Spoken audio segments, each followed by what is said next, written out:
కుటుంబాలను మద్యం నాశనం చేస్తోంది, చిచ్చు పెడుతుంది. ఒక్కసారి మద్యానికి బానిసైన వ్యక్తి కుటుంబానికి భారమవుతున్నాడు.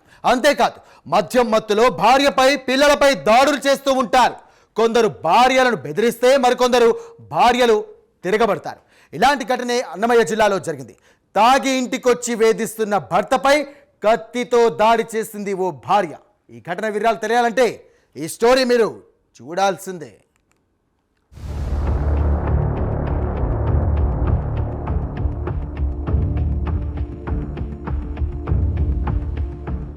అన్నమయ్య జిల్లా మదనపల్లి ప్రాంతంలో దారుణం చోటు చేసుకుంది. భర్తపై భార్య దాడి చేసిన ఘటన స్థానికంగా సంచలనం సృష్టించింది. భర్త తరచూ మద్యం మత్తులో ఇంటికి వచ్చి గొడవకు దిగడంతో భార్య సహనం కోల్పోయింది. దీంతో అతనిపై కత్తితో దాడి చేసింది.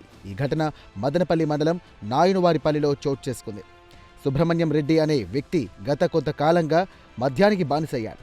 ప్రతిరోజు మద్యం సేవించి ఇంటికి వచ్చి భార్య శ్యామలతో గొడవలకు దిగేవాడు. గురువారం ఉదయం కూడా మద్యం మత్తులో భార్యతో తీవ్ర వాగ్వాదం జరిగింది. భర్త ప్రవర్తనతో మానసికంగా కుంగిపోయిన భార్య శ్యామల ఒక్కసారిగా ఆగ్రహానికి లోనైంది. ఇంట్లో ఉన్న కొడబలని తీసుకుని భర్త గొంతుపై దాడి చేసింది. తీవ్ర రక్తస్రావంతో సుబ్రహ్మణ్యం రెడ్డి అక్కడికక్కడే కుప్పకూలిపోయాడు. ఈ దారుణ ఘటనతో ఇంట్లో భయానక పరిస్థితులు నెలకొన్నాయి.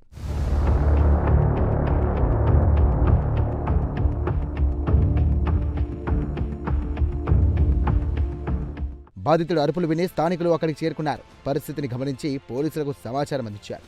తీవ్రంగా గాయపడిన సుబ్రహ్మణ్యం రెడ్డిని అత్యవసరంగా మదనపల్లి ప్రభుత్వ ఆసుపత్రికి తరలించారు. ప్రస్తుతం అతడికి చికిత్స అందిస్తున్నారు వైద్యులు. అతని పరిస్థితి నిలకడగా ఉందన్నారు. ఈ ఘటనతో నాయునువారిపల్లె గ్రామంలో తీవ్ర ఉద్రిక్తత నెలకొంది. భర్త మద్యానికి బానిస కావడంతోనే ఈ దుర్ఘటన చోటు చేసుకుందని గ్రామస్తులు అభిప్రాయపడుతున్నారు. కుటుంబ కలహాలు చివరకు రక్తపాతం దాకా వెళ్లడం పట్ల ప్రజలు తీవ్ర ఆందోళన వ్యక్తం చేస్తున్నారు.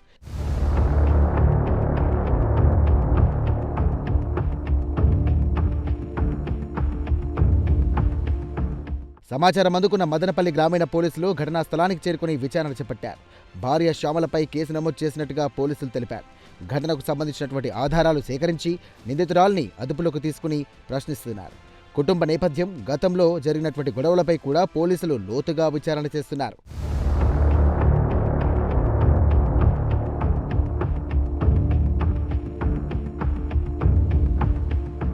ఈ ఘటన మరోసారి మద్యానికి అలవాటు పడడం వల్ల కుటుంబాలు ఎలా ఛిద్రమవుతున్నాయో చూపిస్తోంది. చిన్న గొడవలు ప్రాణాంతక పరిణామాలకు దారితీస్తున్నాయనే ఆందోళన వ్యక్తమవుతోంది. ఇలాంటి ఘటనలు పునరావృతం కాకుండా కుటుంబ కలహాలపై ముందస్తు జాగ్రత్తలు తీసుకోవాలి. అవసరమైతే కౌన్సిలింగ్ ఏర్పాటు చేయాలని స్థానికులు సూచిస్తున్నారు.